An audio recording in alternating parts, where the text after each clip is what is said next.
Seaside, which you can get rid of this box, really, because it comes in a nice bag here. This is from Randolph Games. They're best known for playing cards and things like that. And this is sort of, this is a game that they brag that you can play at the beach. Now, I think any game you play at the beach needs to involve sports, balls, shovels, and what have you, not board game pieces. Ugh, seems terrible. But it's wood, so I suppose you could. So let's talk about it. We'll be right back. There's a bunch of very nice wooden tokens that will be thrown into this bag. You'll pour a certain amount of these tokens randomly so you don't know what's in the bag. On a player's turn, they're going to reach into the bag and they're going to pull out a tile. They're going to secretly look at both sides of the tile and then decide what to do. And there are 7 different kinds of things. There are the isopods, shell, or crab. These, you see there's a blue on them. You throw it into the sea, and then you get to pull another token from the bag. So it's kind of a push your luck style game. You can keep throwing these into the sea. But at some point, you're going to want to play something else. If you play a sandpiper, you can take as many isopods as you want from the sea, and you put them underneath here to make a stack. But if you take a stack, you need to take a larger stack than you have in the future. These are going to be worth points at the end of the game.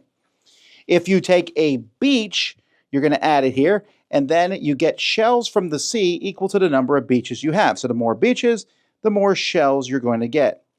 If you do a wave, you will flip over one of your beaches and do whatever the other side of the beach says. In this case, it happens to be another wave, and all your waves are going to go into a stack. And then if you play rocks, you'll see the rock has a little crab symbol here.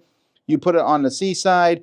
Your first rock doesn't do anything, but when you get a second one, you will take all the crabs of the sea, and you'll take one from someone else to you. And then you have a big pile of crabs.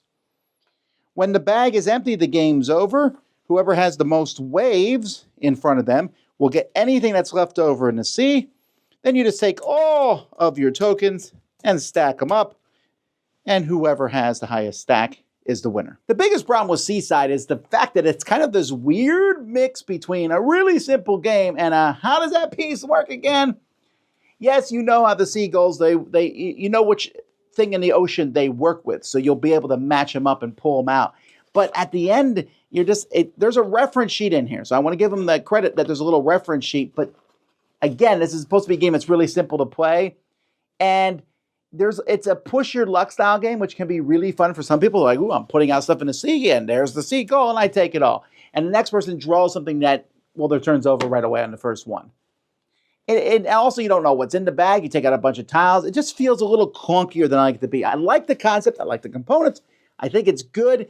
It's just that I think a lot of people who aren't big board gamers, that this is the game for them. And they're going to struggle with the fact of remembering what rules do what. The waves do this, and most waves at the end do that. And again, as a gamer, I can get all that, but I think the target audience will not. So I think there's some interesting ideas here, but it's just a 6 out of 10 for me.